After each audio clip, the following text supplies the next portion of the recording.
Hello আসসালামু আলাইকুম guys, আশা করি আপনারা সকলে ভালো আছেন। আল্লাহর রহমত এবং আপনাদের দোয়ায় আমি অনেক ভালো আছি। আজকে আমরা যাব সাভার। আমার হাতে যে ফোনটা দেখতে পাচ্ছেন, এই ফোনের ডিসপ্লেটা নষ্ট হয়ে গেছে, এই জন্য আমরা এই ফোনের ডিসপ্লেটা ঠিক করার জন্য যেতে চলছি সাভার।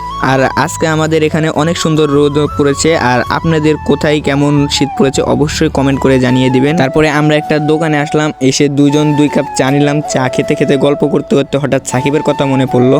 তার দোকানটা পাশেই ছিল, এই জন্য আমরা সেখানে চলে আসি। আসার পরে দেখি সে অটোর একটা কাজ করতেছে, এই জন্য আমরা ভাবলাম তার আর ডিস্টার্ব না করি, কিন্তু মন তো আর মানে না, তাকে তো ডিস্টার্ব করতে হবে। তার সাথে একটু মজা করলাম, ফাজলাম করলাম। তারপরে তার দোকান থেকে আমরা গল্প করতে করতে বের হয়ে একটা অটোতে উঠে পড়ি। অটোতে উঠে আমরা হেমায়তপুরে চলে আসলাম। হেমায়তপুর থেকে আমরা একটা মার্সিডিজ গাড়ি ভাড়া করে আমরা সাভার উদ্দেশ্যে রওনা দিই। গাড়িটা অনেক জোস ছিল। তারপরে এই গাড়িতে অনেকক্ষণ দীর্ঘ কিছুক্ষণ জার্নি করার পরে আমরা অবশেষে মোবাইলের শোরুমে চলে আসি। আর এখানে আমি কিছু ফোন দেখতেছিলাম। এখানে ছোট থেকে বড়, মোটার থেকে চিকন, লম্বার থেকে খাটো সব রকমের ফোন পেয়ে যাবেন। আর এদিকে আমাদের ফোনের কাজ শুরু হয়ে গেছে। আর ফোন দেখতে দেখতে আমার বন্ধু এমন রিয়াকশন করে, ও যেন মেয়ে পটাইতেছে এখানে ফোন ঠিক করতে না।